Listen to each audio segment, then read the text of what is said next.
एक ओंकार सतनाम करता पुरख निरपौ निर्वैर अकाल मूरत अजूनी सैभंग गुरप्रसाद जप आद सच जुगाद सच है भी सच नानक होसी भी सच। वाहिगुरु जी का खालसा वाहिगुरु जी की फतेह। Dear students, in this video I am going to cover question number 6, exercise 6.4.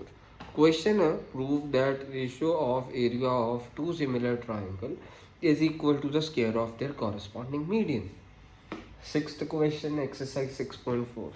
Prove that ratio of area of two similar triangle is equal to the square of their corresponding median. ये question है, तो इसको solve कैसे करना है?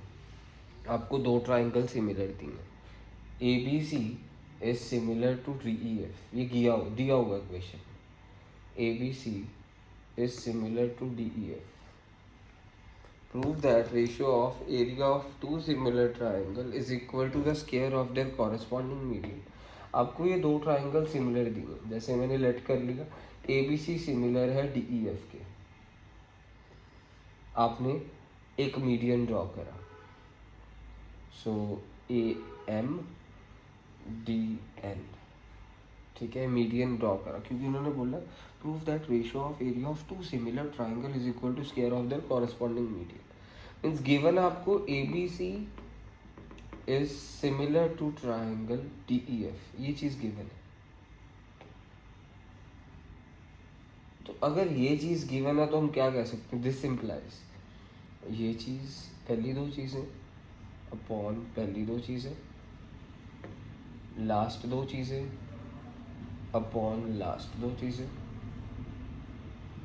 पहली last चीज पहली लास्ट चीज। और हमारे को और चीज क्या गिवन है? मीडियन। पहली चीज तो ये गिवन है, दूसरी चीज क्या गिवन है? दूसरी चीज गिवन है हमारे को कि A M and D N दोनों मीडियन है। A M and D N are medians, ये भी गिवन है। आपको टू प्रूफ क्या करना है? You have to prove area of A B C upon area of D E F is equal to A M square upon D N the square. This you have to prove. Now we are going to prove. So proof को ध्यान से इस तरफ देखिएगा। Proof, तो proof में हमारे पास A B C D E F के सिमिलर गिवन है ना? ये गिवन है हमारे को, A B C similar to D E F दिए and A M D N median दिए। तो अगर हमारे पास A B C similar to D E F है तो हमने यहाँ पे लिखा था A B upon D E is equal to B C upon E F is equal to A C upon D F, ये लिख चुके हैं। एक तो क्यों? क्योंकि ये ट्राइंगल सिमिलर थे। कौन से ट्राइंगल सिमिलर थे? As A B C triangle was similar to D E F, ये गिवन था हमारे को, ये सिमिलर है। एक तो ये जब सिमिलर हो ये चीज़ें होती हैं, दूसरी चीज़ें ये एंगल्स इक्वल होते हैं। कौन सा एंगल? ए किसके इक्वल होगा? बी के। जब सिमिलर हो ना तो ये एंगल्स कॉरस्पॉन्डिंग एंगल्स भी इक्वल होते हैं। एंगल बी किसके इक्वल होगा? एंगल ई के। फिर एंगल सी किसके इक्वल होगा? एंगल एफ के। सो ये चीज़ें भी इक्वल होती हैं अगर हमारे पास ट्राइंगल सिमिलर हो। तो ये तो हमने गिवन वाला पार्ट यूज़ किया, ठीक है। अब हम क्या करने वाले हैं, ये A B over D E है जो सा, और B C over E F, B C base है ना ट्राइंगल का, मैंने इसको भी डिवाइडेड बाय टू करा। मेरा अपना राज तो है नहीं, तो फिर मेरे को डिनोमिनेटर को भी डिवाइडेड बाय टू तो करना ही पड़ेगा, है ना। Is equal to A C over D F. यही चीज़ को यूज़ करा जो मेरे को पहली गिवन वाली चीज़ है, और मैंने डी सी अपॉन टू करा, तो मेरा खुद का राज है नहीं, टू के साथ डिवाइड करूँ, तो मैंने ई एफ अपॉन टू भी करा।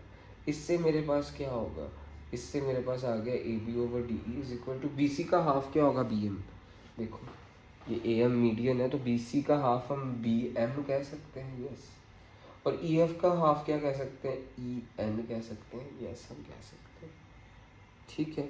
तो अब अब हम क्या करेंगे इसके बाद अब हम क्या सकते हैं, तो अब मेरे पास ये, इसको एज इट इज़ नीचे उतार दिया। मेरे को ना इसकी ज़रूरत नहीं है, मेरे थर्ड वाली चीज़ की, इसकी मेरे को ज़रूरत नहीं है, फिर भी मैंने लिख दिया, पर इसकी ज़रूरत नहीं है। देखो अब ये दोनों से ऊपर क्या ट्राइंगल बन रहा है, ए बी एम, नीचे कौन सा ट्राइंगल बन रहा है, डी ई एम। ये बन रहा है ऊपर ये ए बी एम, नीचे क्या बन रहा है, डी ई एम। तो अब और मैं क्या कह सकता हूँ, एंगल बी ई के इक्वल है। ये देखो ए बी एन बना है यहाँ से, और डी ई एन, क्योंकि ये मेरे पास दो चीज़ें, साइड साइड, फिर ये एंगल हो गया एंगल बी ई के, मीन्स इस ट्राइंगल का एंगल बी और ई इक्वल, और यहाँ से ए बी एम और डी ई एम। तो मेरे पास रूल कौन सा लग गया अब, एस ए एस। तो यहाँ से मैं कह सकता हूँ बाय एस ए एस मेरे पास कौन से ट्राइंगल सिमिलर प्रूफ हो गए, बाय एस ए एस। अब मैं कह सकता हूँ ट्राइंगल ए बी एम, देखो A B M is similar to triangle D E M.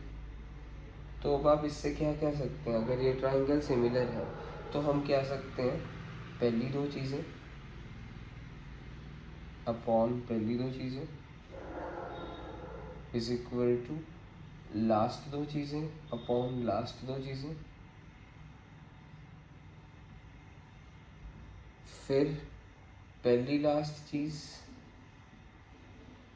फिर पहली लास्ट चीज़। अब हम इसके बाद अगला स्टेप क्या करेंगे वो भी ज़रा ध्यान से देखिए। अगला स्टेप है आपको एरियाज की रेशियो निकालनी। कौन से ट्राइंगल का एरिया निकालना, area of A B C over area of D E F. अच्छा ये ट्राइंगल तो हमारे पास सिमिलर थे, तो हम क्या कह सकते हैं, मीन्स आपको पता है जब ट्राइंगल सिमिलर हो तो उनके एरियाज की रेशियो किसके बराबर होती है, ज़रा ध्यान से देखिएगा। जब ट्राइंगल सिमिलर हो तो उनके एरिया की रेशियो पहली दो साइड्स का स्क्वायर, पहली दो साइड्स का स्क्वायर, लास्ट दो साइड का स्क्वायर, फिर लास्ट दो साइड्स का स्क्वायर, फिर पहली लास्ट का स्क्वायर अपॉन पहली लास्ट का स्क्वायर। तो इसके बाद अब मैं क्या कहने वाला हूँ, मीन्स ये तो मेरे को ये आ गया, ये तो हमारे को पता है theorem, ratio of area of two similar triangle is equal to square of their corresponding side. हमारे को यहाँ पे ए एम और डी एम लाना है। तो अच्छा मेरी बात ध्यान से सुनिए, ये A B over D E हम किसके इक्वल प्रूव कर चुके हैं, A M over D M के इक्वल प्रूव कर चुके हैं। तो इस A B over D E की जगह पे क्या लिख सकता हूँ, A M over D N का स्क्वायर। देखो यही प्रूव करना था, हो गया। यहाँ से यहाँ पे मैंने सब्सटीट्यूट कर दिया, मैंने ये प्रूव करना था, हो गया। एक बार क्विक रिव्यू देने वालों, करा क्या मैंने इस क्वेश्चन में, ये इसके सिमिलर दिया था तो इससे आप ये कह सकते हैं, और ये A M D N median दिए। अब ये सिमिलर था, एक तो आप इससे ये कह सकते हैं, और ये एंगल्स भी इक्वल कह सकते हैं। फिर आपने क्या करा, आपको पता है यहाँ पे बेस बी सी है, यहाँ पे बेस ई एफ है, बी सी को भी 2 के साथ डिवाइड करा, ई एफ को भी 2 के साथ डिवाइड करा, बी सी का हाफ बी एम लिख दिया और ई एफ का हाफ ई एम लिख दिया। इसकी ज़रूरत नहीं, इसको परे करा, मीन्स ऊपर से ए बी एन बन गया, देखो A B N D E M, पर ये साइड साइड हो गया, एक एंगल भी चाहिए था, तो एंगल बी ई के इक्वल है। तो मेरे पास ऐसे ऐसे, तो मेरे पास कौन सा ट्राइंगल सिमिलर प्रूफ हो गए, A B M is similar to D E M. इससे आपने ये चीज़ लिखी। अब आपने प्रूफ ये करना था A B C is equal to ये। अब A B C over D E F area आप इसके इक्वल लिख सकते हैं, क्योंकि पता है area of two similar triangle की जो सी रेशियो होती है उसके एरिया ऑफ कॉरस्पॉन्डिंग साइड के इक्वल होती है। तो अब A B over D E की जगह पे यहाँ से क्या लिख सकते हैं, A M over D M. Question proof हो गया, दैट्स इट।